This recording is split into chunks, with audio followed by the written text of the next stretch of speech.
Apple நிறுவனம் US மார்க்கெட்டுக்காக தயாரிக்கிற அவங்களோட ப்ராடக்ட்ஸ் எல்லாமே இனிமே சைனால தயாரிக்க போறதுல இந்தியால இருந்து அசம்பிள் பண்ண போறோம் அப்படின்னு ஒரு அறிவிப்பு வெளியிட்டு இருக்காங்க. ஆப்பிள் நிறுவனத்துக்கு பெரிய மார்க்கெட்டா யுஎஸ் மார்க்கெட் தான் இருந்துட்டு இருக்காங்க. அப்படி இருக்கும் பட்சத்துல அவங்களுக்கு தேவையான ப்ராடக்ட்ஸ் எல்லாமே இந்தியால அசம்பிள் ஆக போகுது அப்படின்னா இந்தியர்களுக்கும் இது நிறைய வேலை வாய்ப்பை உருவாக்கும் அப்படின்னு எதிர்பார்க்கப்படுது. ஆப்பிள் நிறுவனம் மட்டும் இல்ல, இன்னும் சில நிறுவனங்களும் மற்ற நாடுகள்ல இருக்கக்கூடிய அவங்களோட ப்ரொடக்ஷன் யூனிட்டை இந்தியாவுக்கு மாத்த இருக்கிறதா தெரிவிச்சிருக்காங்க. இத பத்தி இன்னும் டீடைலா இந்த வீடியோல பார்க்கலாம். ஆப்பிள் அப்படின்னு எடுத்துக்கிட்டோம்னா ஆப்பிள் ப்ராடக்ட்ஸ் ஆன ஐபோனா இருக்கட்டும், இல்ல மேக்புக்கா இருக்கட்டும், ஏர்பாட்ஸா இருக்கட்டும், இது எல்லாமே இளைஞர்களுக்கு மத்தியில ரொம்ப கிரேஸான ஒரு ப்ராடக்டா தான் இருந்துட்டு இருக்கு. எல்லாருமே அவங்க கிட்ட ஒரு ஆப்பிள் ப்ராடக்டாவது ஓன் பண்ணணும் அப்படின்னு நினைக்கிறாங்க. அப்படி இருக்கும் பட்சத்துல ஆப்பிளோட ஒரு பெரிய மார்க்கெட்னா இந்தியா அதிகமான மக்கள் தொகை இருக்கிறதுனால இந்தியர்களும் அதிகமா ஆப்பிள் ப்ராடக்ட்ஸ் பயன்படுத்துறாங்க. ஆனா அதையும் தாண்டி அவங்களுக்கு ரொம்ப முக்கியமான மார்க்கெட்னா அது யூஎஸ் மார்க்கெட் தான். யூஎஸ்லயும் ஆப்பிள் ப்ராடக்ட்ஸை நிறைய பேர் பயன்படுத்துறாங்க. ஸோ யூஎஸ்க்கு ஆப்பிள் ப்ராடக்ட்ஸை சப்ளை பண்றதுக்கு ஆப்பிள் நிறுவனம் எந்த வழியை கையாண்டுட்டு இருக்காங்க இப்போ வரைக்கும் அப்படின்னு பார்த்தோம்னா, சைனால இருக்கக்கூடிய ஆப்பிளோட மேனுஃபேக்சரிங் யூனிட் மூலமா தான் பொருட்கள் எல்லாமே உற்பத்தி ஆகும். அது அங்கேயே சைனாலேயே அசம்பிளும் பண்ணுவாங்க. அதுக்கப்புறமா அதை யூஎஸ்க்கு எக்ஸ்போர்ட் பண்ணுவாங்க. ஆனா சமீபத்துல அதிபர் ட்ரம்ப் அவர்கள் அனௌன்ஸ் பண்ண டாரிஃப் இஷ்யூஸ் ரொம்ப பெரிய குளோபல் இஷ்யூவா மாறிட்டு இருக்கு. அதுல குறிப்பா யூஎஸ்க்கும் சைனாக்கும் இடையில நேரடியான மோதல் நடந்துட்டு இருக்கு. அமெரிக்கா ஒரு பக்கம் டாரிஃப் போட, அதுக்கு சைனா பதிலுக்கு மறுபடியும் டாரிஃப் போட, அதுக்கு பதிலா அமெரிக்கா திரும்பவும் டாரிஃப் போட அப்படின்னு மாத்தி மாத்தி டாரிஃப் போட்டுட்டே இருக்காங்க. இதனால ரெண்டு நாட்டையும் சேர்ந்த தொழில்துறையும் சரி, அதே மாதிரி கன்சியூமர்ஸும் சரி அதிக அளவுல பாதிக்கப்படுறாங்க. அதன் தொடர்ச்சியா தான் இந்த விஷயத்தையும் நம்மளால புரிஞ்சுக்க முடியுது. ஆப்பிள் நிறுவனம் என்ன முடிவெடுத்திருக்காங்க அப்படின்னா, சைனால அசம்பிள் ஆகிற அவங்களோட ப்ராடக்ட்ஸ் எல்லாத்தையுமே, அதாவது அந்த யூனிட்டை இந்தியாவுக்கு ஷிஃப்ட் பண்ண போறாங்க. சோ மற்ற நாடுகள்ல மேனுஃபேக்சர் ஆகிற அவங்களோட ப்ராடக்ட்ஸை இந்தியால அசம்பிள் பண்ணி இந்தியால இருந்து யூஎஸ்க்கு எடுத்துட்டு போறாங்க. இதனால சைனாக்கும் யூஎஸ்க்கும் இருக்கக்கூடிய அந்த டாரிஃப் டென்ஷன்ல கம்பெனி எந்த அளவுலையும் பாதிக்கப்படாம இருக்கும் அப்படிங்கிறதுக்காக தான் இந்த முடிவு எடுத்திருக்காங்க. இந்தியாவை பொறுத்த வரைக்கும் ஆப்பிள் நிறுவனம் சமீப காலத்துல தான் அவங்களோட ப்ரொடக்ஷன் யூனிட் எல்லாம் தொடங்கியிருக்காங்க. ஃபாக்ஸ்கான் நிறுவனம், டாடா எலக்ட்ரானிக்ஸ் இவங்களோட சப்போர்ட்டோட ஆப்பிள் நிறுவனம் இந்தியால அவங்களோட பிசினஸை எக்ஸ்பேண்ட் பண்ணிட்டு இருக்காங்க. ஸோ இப்போ இந்த மாதிரியான ஒரு ப்ராஜெக்ட் வரப்போது இந்தியாலே நாங்க அசம்பிள் பண்ண போறோம் அப்படின்னு சொல்றாங்கன்னா அது இந்தியன் ஜாப் மார்க்கெட்டுக்கும் பெரிய அளவுல ஹெல்ப்ஃபுல்லா இருக்கும் அப்படின்னு சொல்றாங்க. சரி, இந்தியால இருந்து யூஎஸ்க்கு எடுத்துட்டு போகும்போது டாரிஃப் டென்ஷன்ஸ் வராதா அப்படின்னு கேட்டோம்னா, நம்ம எல்லாருக்குமே தெரியும் இந்தியன் கவர்மெண்ட்டுக்கு யூஎஸ் தரப்புல இருந்து போட்ட டாரிஃப் அப்படிங்கிறது என்னதான் பெரிய அமௌண்டா இருந்தாலும் கூட மற்ற நாடுகளை கம்பேர் பண்ணும்போது இந்தியாவுக்கு அது குறைவுதான்.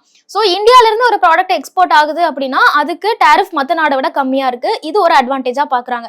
இன்னொரு பக்கம் யூஎஸ்க்கும் இந்தியாவுக்கும் இப்போ ஒரு சுமூகமான சூழ்நிலை தான் நிலவிட்டு இருக்கு.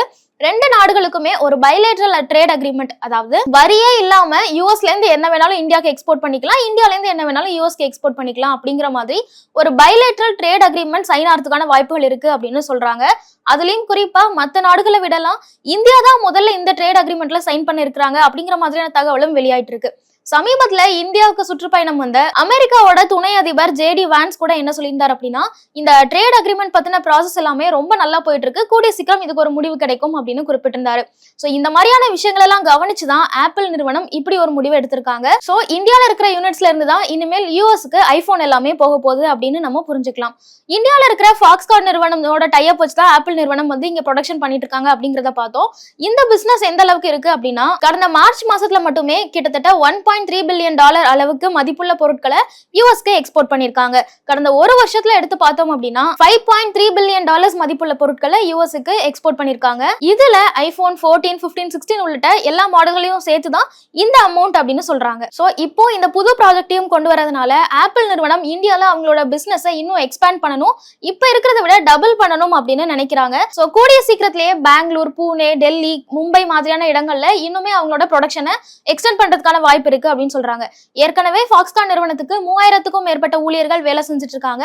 சோ இன்னுமே ஆப்பிள் நிறுவனம் இந்த மாதிரியான முடிவெடுத்து இந்தியாலே அசம்பிள் பண்ணணும் அப்படின்னு நினைச்சாங்கன்னா இன்னும் அதிக ஊழியர்கள் வேலை பார்க்கறதுக்கான வாய்ப்புகளும் இருக்கு.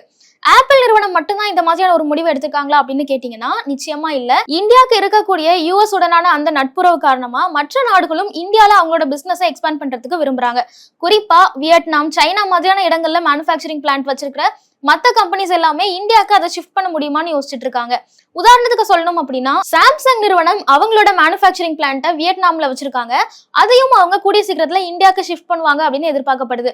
கிட்டத்தட்ட அவங்களோட 46% ப்ரொடக்ஷனை இனிமேல் இந்தியாலே செய்யலாம் அப்படிங்கிற ஒரு முடிவுல இருக்கிறதாகவும் சொல்றாங்க. இதுக்கு முக்கியமான காரணம் என்னன்னா, வியட்நாம்ல இருந்து எக்ஸ்போர்ட் பண்றாங்க யூஎஸ்க்கு அப்படின்னா அதுக்கு 46% வரி போடுறாங்க. ஆனா இந்தியாவுக்கு 26% தான். ஸோ இது ஒரு ஸ்மார்ட் போன் தயாரிக்கிற நிறுவனத்துக்கு ரொம்ப சேலஞ்சிங்காவே இருக்கு. அதனால அவங்க இந்தியாவுக்கு ஷிஃப்ட் ஆகிறதுக்கான பாசிபிலிட்டிஸ் இருக்கு அப்படின்னு சொல்றாங்க. அதே மாதிரி கூகுளோட பேரண்ட் நிறுவனமான ஆல்பபெட் நிறுவனமும் அவங்களோட ப்ரொடக்ஷனை இந்தியால கொண்டு வரலாம் அப்படின்னு நினைக்கிறாங்க.